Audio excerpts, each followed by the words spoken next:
네, 안녕하십니까. 저는 한국교육개발원 교육시설환경연구센터 소장 이상민이라고 합니다. 반갑습니다.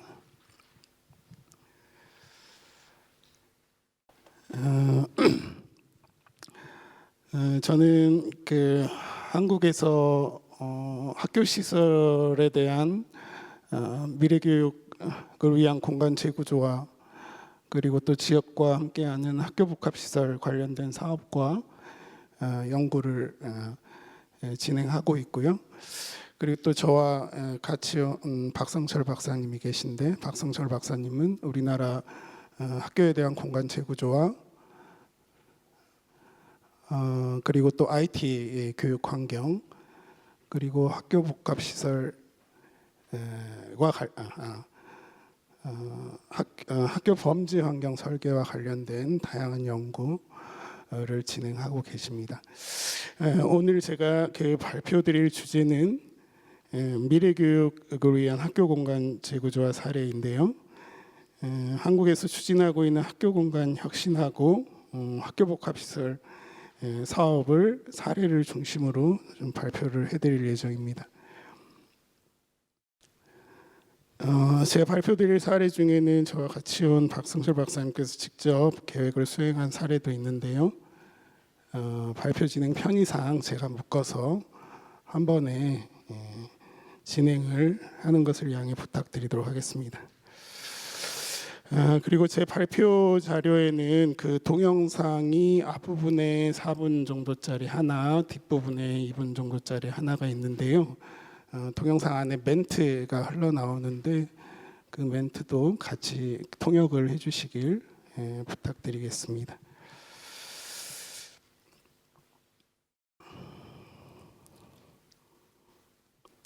제 발표 순서는 세 개의 카테고리로 구성이 되어 있는데요. 첫 번째로 저희 한국에서 추진하고 있는 미래를 위한 학교 시설 정책에 대해서 간략히 소개해 드리겠습니다. 그리고 두 번째로 학교 공간 재구조화 사례, 그리고 세 번째로 학교 복합 시설 사례를 발표 드리겠습니다. 두 번째 장과 세 번째 장 각각 앞부분에 실제 그 공간에 대한 설계에 참여한 사용자, 또 이용하고 있는 사용자들의 그 멘트가 있으니까 그걸 유념해서 들어주시면 공간을 이해하는 데 많은 참고가 될 것으로 믿습니다.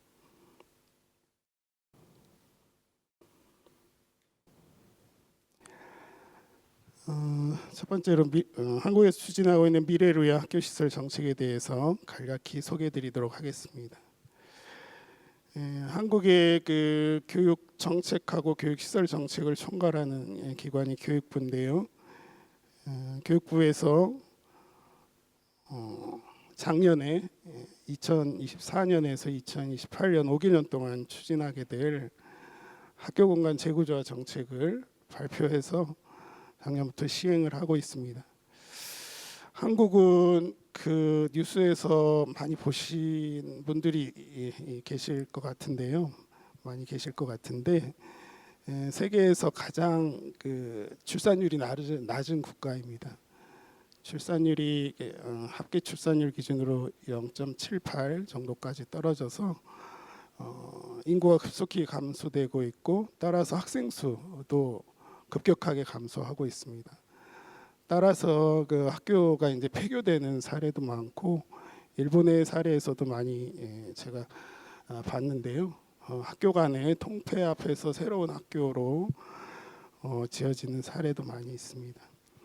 그리고 그간의 학생 수가 굉장히 급격하게 증가하던 시기에 지어진 학교 건물이 굉장히 지금 노후화가 급격하게 진행되고 있는 시기인데요.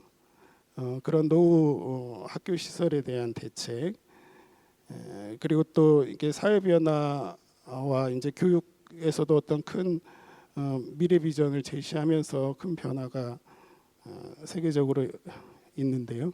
그 미래 교육에 대한 대응, 교육적인 대응, 또 이제 그 학교 시설적인 대응 이런 것들을 종합적으로 대응하기 위해서 5개년 정책을 수립해서 진행하고 있습니다.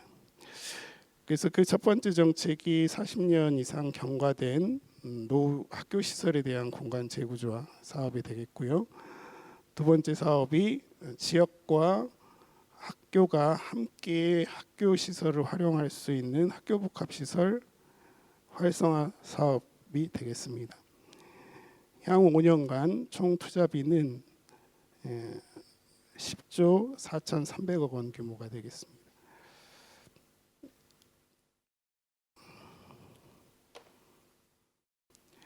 네, 첫 번째로 노후학교 시설 공간 재구조화인데요. 이 정책과 사업은 40년 이상 된 노후학교 시설을 학습, 놀이, 쉼이 균형 잡힌 삶의 공간으로 재구조하는 사업입니다. 학교 시설을 사용자 중심의 공간으로 재구조화해서 미래지향적인 다양한 수업과 학생 활동 그리고 휴식이 공존하는 가변적이고 개방적인 학교 공간을 실현하는 것이 정책의 목표가 되겠습니다. 두 번째로 학교 복합 시설 활성화 정책 사업은요. 이것도 이제 학생 수하고 이제 인구 수가 굉장히 줄어서 학교가 이제 소멸이 되고 또 지역도 소멸 위기를 겪는 지역이 굉장히 많습니다. 저희 이제 한국의 수도권 이외의 지역들은 대부분 이런 위기를 겪고 있는데요. 그 위기를 학교 복합 시설을 통해서 지역도 살리고 학교의 교육도 활성화하기 위한 두 가지 목적을 동시에 달성하기 위해서 학교의 교육, 문화, 체육, 복지 시설을 설치해서 학교와 지역이 함께 상생해 나갈 수 있는 정책이 되겠습니다. 학교복합시설 활성화 사업은 5년간 200개의 학교를 선정해서 지원하는 사업이 되겠고요. 예산 규모로는 약 1조 8천억 원의 규모를 교육부에서 지자체에 지원하는 사업이 되겠습니다. 2023년부터 24년 동안 약 80여 개의 학교 복합시설을 선정해서 현재 사업에 추진 중에 있습니다. 그러면 학교 공간 재구조화 사례를 먼저 말씀드리도록 하겠습니다. 동영상을 먼저 볼 텐데요. 이 동영상은 저희가 이제 그 과거에 아주 전형적인 일자형의 긴 복도를 가진 같은 그 모듈을 가진 이제 그 교실들이 쭉 이어진 그 학교, 오래된 노후 학교를 개축을 해서 학생들이 자기가 이제 선택하는 교과목의 교실에 이동을 해서 자유스럽게 여러 가지 그 다양한 교육을 받을 수 있는 공간으로 재구조한, 개축을 통해서 재구조한 사례가 되겠습니다. 한 4분짜리 영상인데 같이 보도록 하겠습니다.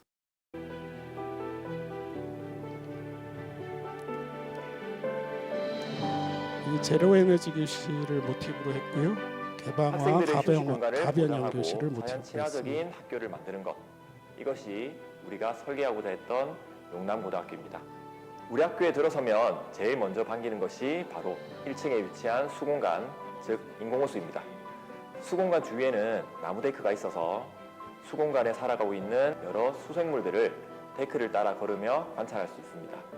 그리고 폴딩도어로 개방하여 연결될 수 있는 중앙홀과 데크홀에서는 오케스트라 공연, 버스킹 등이 이루어질 예정입니다. 처음 학교 설계를 할 당시 어떤 공간이 중앙에 위치해야 할지 전 선생님들이 모여 많은 협의를 했습니다. 그 결과 다양하게 연계되어 운영할 수 있는 도서관을 중앙에 위치하기로 결정하였습니다. 지하 1층부터 시작하여 지상 2층까지 연결되어 있는 중앙 도서관에서는 책을 대여하고 읽는 것뿐만 아니라 휴식 공간, 토의, 토론 공간, 조용히 공부를 할 수 있는 열람실 등 다양하게 활용할 수 있습니다. 특히 외부의 경치를 바라보며 책을 읽을 수 있도록 통유리를 따라 설치한 바 테이블의 경우 앉아서 또는 서서도 책을 읽을 수 있는 적당한 높이로 제작하여 활용도가 높습니다. 이거 그렇게 하지 말고 평정할 수 있는 짧게. 아 그래. 롤스. 이거 일반 롤스가 있지. 용남 중고등학교 조문을 통해 학교에 들어서면 폴딩 도어를 이용해 개방감이 큰 중앙 강당으로 학교에 들어올 수 있습니다. 왼쪽으로는 계단이, 오른쪽으로는 책을 읽을 수 있는 책마루가 있어서 3, 4, 5 모여 책을 읽을 수 있습니다. 그리고 98인치 전자칠판을 활용하여 최대 200명의 인원이 강의를 들을 수 있는 강연장으로도 활용할 수 있고 소규모 실내 공연장으로도 활용할 수 있습니다. 우리 학교에는 총 3개의 교무실이 있습니다. B동 3층에 위치한 본교무실뿐만 아니라 학생들과의 소통을 위해 물리적 거리를 줄이고자 1학년 교무실 및 2, 3학년 교무실이 각각 위치하고 있습니다. 특히 3층의 본교무실은 수업과 업무로 인해 지친 선생님들을 휴식할 수 있도록 옥층에 교사 휴게실을 배치하였습니다.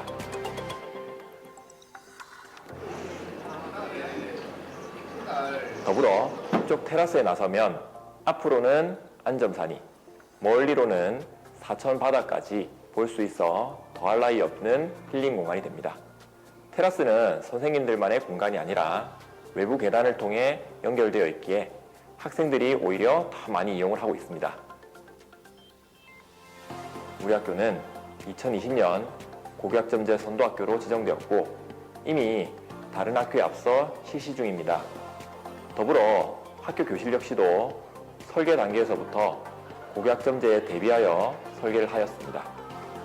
고교학점제의 특성상 과목별로 수강 인원, 과목의 특성, 평가 계획 등이 모두 달라지게 되어 다양한 교실이 필요합니다. 이에 무빙어를 활용하여 필요에 따라 교실의 크기를 늘릴 수도 무빙어를 닫아 여러 개의 작은 소인수 교실을 만들 수 있도록 설계하였습니다. 더불어 학생들이 해당 강의실을 찾아가야 하기에 홈베이스를 두어 학생들이 자신의 사물함에서 학습 도구를 챙겨 이동할 수 있도록 하였습니다.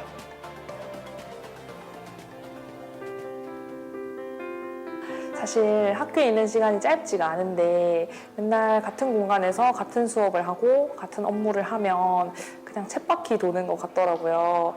근데 이제 매번 다른 교실이고 또 다른 휴게 공간이 있으니까 그 공간들마다 매력을 찾는 재미가 있는 것 같습니다. 폴딩 도어나 아니면 오픈형 교실 같은 걸 보면서 여기에서 어떤 수업을 하면 이 공간을 잘 살릴 수 있을까 하는 그런 도전 정신이 가장 크고요. 또를 지나가다 보면 저 선생님이 저런 수업을 하는구나 하는 게 보이거든요. 그럼 이번 프로젝트 수업에 저 선생님이랑 이런 주제로 수업을 해보면 참 좋겠다 이런 생각을 하면서 사들 간의 수업의 발전에 대한 도전이 좋은 점인 것 같습니다. 예, 방금 멘트는 실제로 설계 과정에 참여하고 이용하고 계신 선생님이 직접 말씀을 해주신 내용이고요. 저희 이제 학교 건축을 하면서 가장 먼저 하는 고민이 당연히 미래 교육은 어떻게 바뀔까? 과거의 교육과 과거의 학교는 어땠었나라는 문제 의식에서 이제 출발을 하게 되는데요. 모두 이제 공감하시겠지만 과거에는 지식 전달의 그런 교육 방법들이 좀 많았었고 미래 교육은 그러니까 교사 중심이었죠. 미래 교육은 학생이 주도적으로 개별 학생에 초점을 맞춘 체험하고 경험하고 토론하고 활동하는 그런 교육이 중심이 될 것으로 생각하고 있습니다. 학생활동 중심의 수업이 될 것으로 생각하고 있습니다. 저희 나라에서는 창의융합교육이라는 이제 표어로 보통 얘기를 하고 있는데요. 이런 교육을 담아내는 공간이 과거의 학교 공간에서 가능했나, 앞으로 가능할 것인가라는 문제 의식에서 출발해서 그렇다면 어떠한 학교 공간으로 바뀌어야 되는가에 대한 이제 고민과 연구들을 많이 하고 있습니다. 저도 이제 직접 그 학교 공간의 어떤 형태가 미래 교육과 적합한 것인가, 어떤 공간을 담아낼 수 있을 것인가, 저희가 공간을 바꿨을 때 그런 연구를 지속적으로 추진하고 있는데요. 저희가 이제 좀 유형화한 공간 구조는 개방성, 그리고 공간 간의 연계성, 내부 공간 간의 연계도 있을 테고 내부 공간과 외부 공간의 연계성도 있을 수 있을 것 같습니다. 그리고 공간의 유연성 또는 가변성이라고도 표현을 하고 있는데요. 그리고 다목적성, 하나의 공간에서 여러 가지 멀티한 그 활동하고 행위를 할 수 있는 공간들, 그리고 또 다양한 규모와 용도를 가진 공간들. 그래서 그거를 이제 실현하기 위한 건축 공간 요소는 다양하게 있을 텐데요. 가변형 벽체를 대표적으로 포함해서 거기에서 이루어질 수 있는 다양한 유형의 활동들, 우연적인 활동들, 융복합적인 수업들, 사람과 사람 간의 만남, 교사와 학생 간의 만남, 친구와 친구의 만남도 이제 과거의 공간보다 훨씬 더 자연스럽고 다양하게 이루어질 것으로 판단이 되고 있습니다. 저희 한국에서는 5년 전부터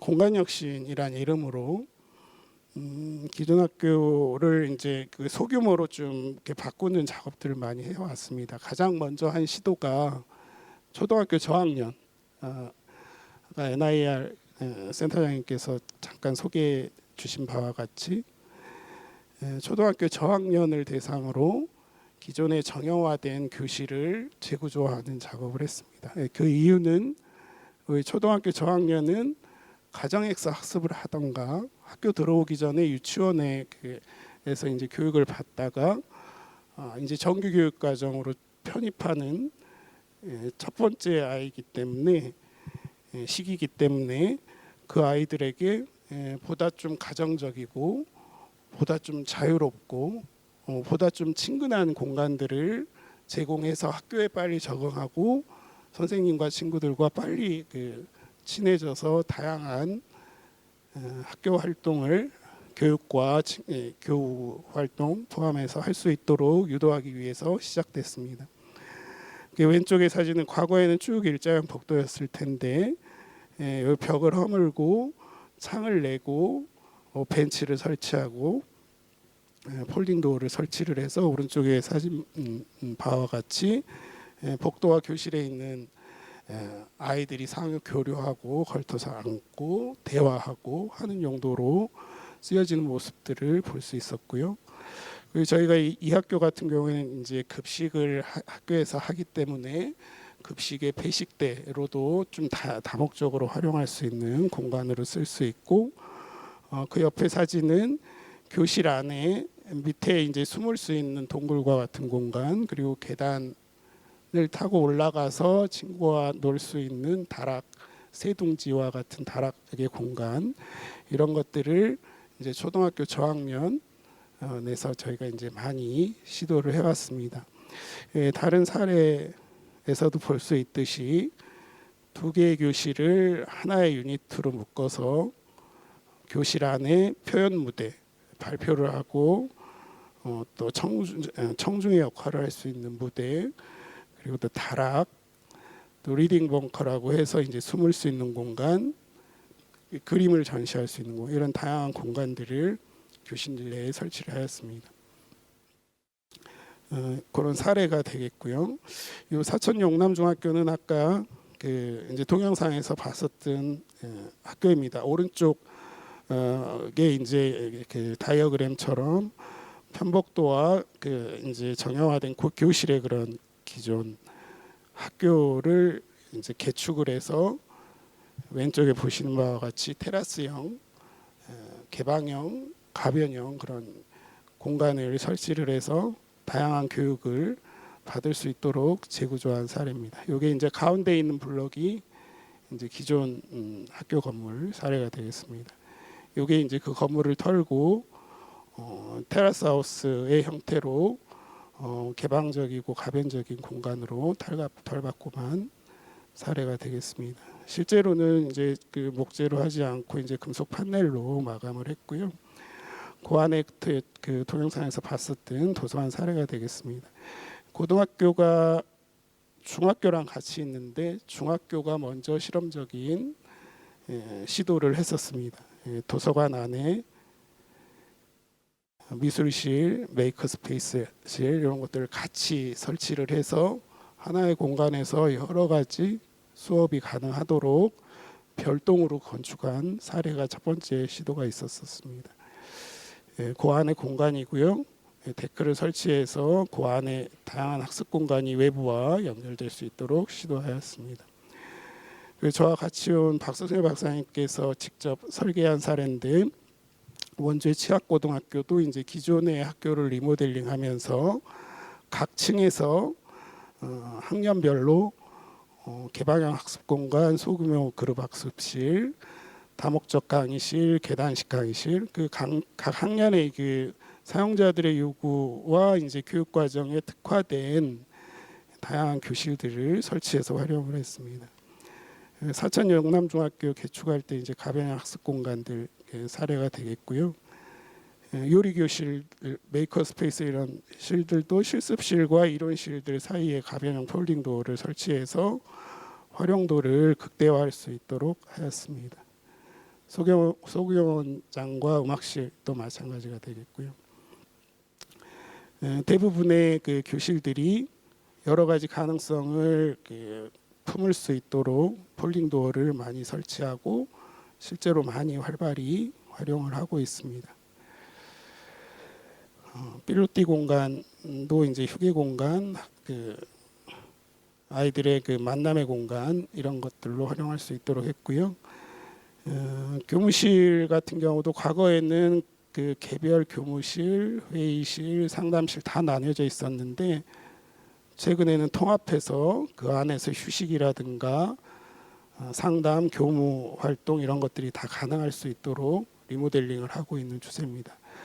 그리고 대표적으로 교무실 공간은 카페와 같은 공간, 가정과 같은 공간 이런 것들을 설치해서 우리 아이들이 교무실에 많이 놀러 와서 선생님들과의 이제 접촉도 굉장히 많이 늘어나는 그런 긍정적인 효과를 가지고 있습니다. 이게 이제 교무실 카페 그런 사례가 되겠고요.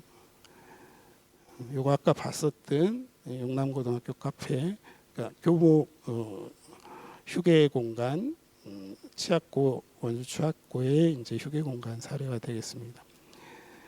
교사 휴게실도 좀 개방적이고 밝게 이렇게 리모델링을 하고 있고요. 이건 시간이 좀 많이 지났는데 저희 학교 복합시설 사례 잠깐 좀 보도록 하겠습니다. 이것도 동영상이 되겠습니다. 백운너나들이 센터는 시흥시에서 설립한 복합시설로 현재 시흥시 인재양성재단에서 위탁 운영 중에 있습니다. 학생과 지역 주민이 함께 이용할 수 있는 복합문화시설로 학교 교육을 지원하고 또 평생교육 프로그램 등을 운영하고 있습니다. 백운너나들이 센터는 평생교육 프로그램을 통해 교육 지원에서 그치는 것이 아니라 주민 동아리로 구성되어 주체적 활동을 지원하고 자격증 취득 후 지역 내 학교 또는 유치원, 학생들을 위한 교육 봉사를 진행함으로써 지역사회에서 선순환되는 교육과정으로 운영되고 있습니다. 학교협력 프로그램의 경우 기관장 간의 협의를 통해 학생들의 폭넓은 교육 활동을 위한 체험활동을 지원하고 있습니다. 현재 본교에서는 학생 수의 증가로 인한 학급 증대로 인하여 유효 공간이 부족하였었는데 백원 너나들이 센터의 공간 연계를 통하여 다양한 활동들을 같이 협력해서 진행을 하고 있습니다. 첫 번째, 교육과정 창체 안에 있는 동아리 수업을 이동하여서 공간을 활용하여서 수업을 하고 있습니다.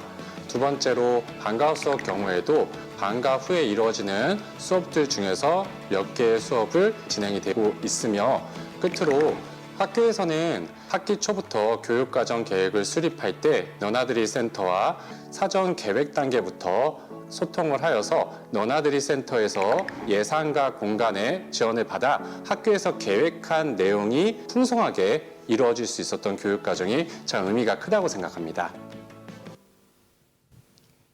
예, 그 학교 복합시설 공모 추진 현황은 아까 말씀드렸으니까 넘어가도록 하겠습니다. 저희 그 학교 복합시설은 대부분 초등학교 중심으로 많이 이루어지고 있고요. 학교 시설 내에 주로 이제 지자체가 직접 운영하는 수영장, 체육관, 도서관, 돌봄시설, 평생교육시설, 그리고 지역의 주차장들을 설치해서 지자체가 직접 운영하는 사례가 많고, 그걸 이제 학교와 지역민이 시간대를 달리해서 공유하는 그런 형태의 사업이 되겠고요. 요 첫 번째 사례는 이제 학교의 지하 공간을 활용을 해서 수영장 그리고 그 스크린 그 체육 활동할 수 있는 그런 공간, 돌봄 시설, 주차장을 설치하고 이제 그 상부는 운동장으로 활용하는 사례가 되겠습니다. 그리고 이건 이제 그 특수학교에 이제 수영장을 설치해서 지역민과 학생들이 이용하는 사례가 되겠고요. 이건 학교와 인접한 공원에 도서관을 설치해서 지역민과 학생들이 같이 활용하는 사례가 되겠습니다. 이건 학교 부지 안에 지자체 도서관을 설치해서 지역민과 학생들이 활용하는 사례가 되겠고요. 저희 나라에 이제 폐교가 많이 생기고 있기 때문에 폐교를 이용해서 야구장이라든가 체육시설 이런 것들을 설치해서 활용하는 사례도 있습니다. 그 아까 봤던 그 용남고등학교에도 학교에서 직접 운영하는 콘서트홀, 체육관, 급식소 이런 것들을 설치해서 운영하는 복합시설 사례가 있고요. 일반적으로는 학교 부지 내에 지자체가 운영하는 복합시설을 설치하고, 이 사례에는 이제 이게 들어오기 때문에 운동장을 별도로 설치할 수가 없어서 공원을 활용을 해서 학교 운동장으로 활용하는 사례가 되겠습니다. 이거 이제 복합시설로 이제 학생들과 지역민들이 활용할 수 있는 요리실이라든가 공연장, 소공연장, 도서실, 미디어 제작실, 체육관, 그리고 최근에 그 한국에서 좀 가장 많이 설치하고 있는 복합시설 유형 중에 수영장도 적극적으로 설치해서 지역민과 학생들이 같이 활용할 수 있도록 하고 있습니다. 긴 시간 경청해 주셔서 감사합니다. 이것으로 마치겠습니다.